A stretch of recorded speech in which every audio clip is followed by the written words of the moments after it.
Are you a current homeowner and you would like to actually sell because you want to move up or move down into a much better house, a property, a situation better for your family, but you can't because you feel trapped because you have a 2.75 or 3% interest rate that you refinanced just a few years ago? And if you did, you'd have to trade it out for a 6.75% interest rate, and it just doesn't make sense. If that's you, this video is for you because I have 3 options of what you could do to maybe get out of that situation and get into your dream house, your next chapter of your life. Option 1, become a landlord. Well, hold on, before you just fast forward through this option, this could be a good one. Why? Because if you are looking to buy that next house, your rate's going to be higher. Your payment's going to be higher, most likely. Your value, the house you're buying, is higher. Yet the property you currently own has a low rate and a low payment. So what if rental rates, because most rental rates have gone up significantly over the last several years, what if rental rates allowed you to cash flow significantly if you kept that house as a rental? And we have a property management company we work with all the time that does a great job, takes everything off your plate. You don't have to worry about toilets and tenants. They handle all that for a fee of around 7.9 to 8% of the gross lease. In that situation, what if you cash flowed $700 a month because the tenant would pay rent up here and your payments down here?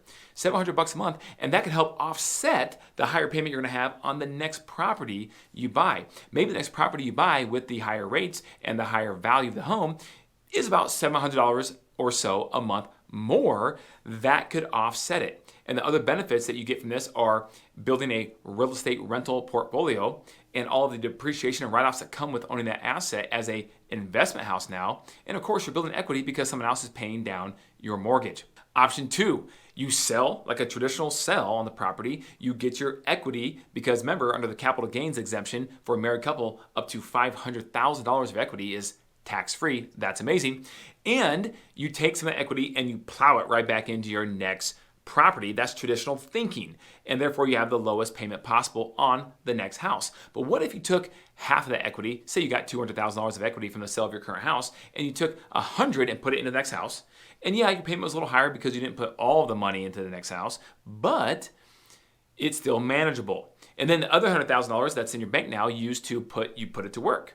So you buy another rental house. Now, if you bought a rental house that was $200,000, 20% down is your typical down payment for an investment property. That's $40,000. You could buy 2 of those and still have enough money for maybe some renovations and some closing costs to add to your portfolio or start your portfolio of now 2 rental houses while still having the house you lived in anyways with just a slightly higher payment. But take it one step further. What if on that house you bought that's going to have the higher payment, you are one of those people who believes that maybe mortgage rates are going to come down in the next 12 to 24 months, and so you did a 2-1 rate buy down and you had the seller pay for the buy down. Let's say that costs anywhere from $10,000 to $12,000.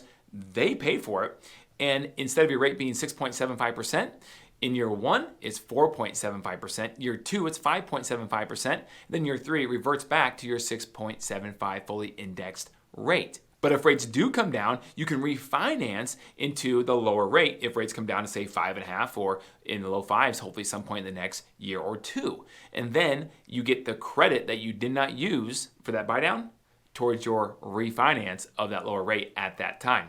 Pretty cool stuff. Option 3. Now this one's a little more creative and can get complicated, so we'll keep it highly surface level, but this is called the subject to option. The subject to option allows you to get full market value for your house, but yet you don't have to become a landlord if you're just opposed to that at all. In this situation, you actually deed the interest of the property, the rights to it, to the buyer. They become the owner, the legal owner, but yet you are still on the mortgage. They assume your low payment that you have and the debt on your mortgage, and they give you, based upon negotiations, they give you a chunk of money as a down payment. You kind of become the bank to an extent. And in that situation, you typically can go buy the house you want to, even though your name is still on the credit report, because if it's being serviced by a professional third-party servicing company, then the underwriter for your next property on that loan, even though you're on the credit report, will typically not count that against you because they understand that the buyer has assumed the property and they're the legal owners. So this is a little more complicated. You have to have the right contracts and the right legal verbiage to protect all parties involved. But if any one of these 3 options are an option for you potentially to get out of where you are with your low mortgage payment and to get into the next property, even though you're paying a higher mortgage payment, to still make it make sense, call me, text me, hit me up on social media, DM me. I would love to chat with you further and have an in-depth conversation about any of these three options. I appreciate all of you and have a wonderful day.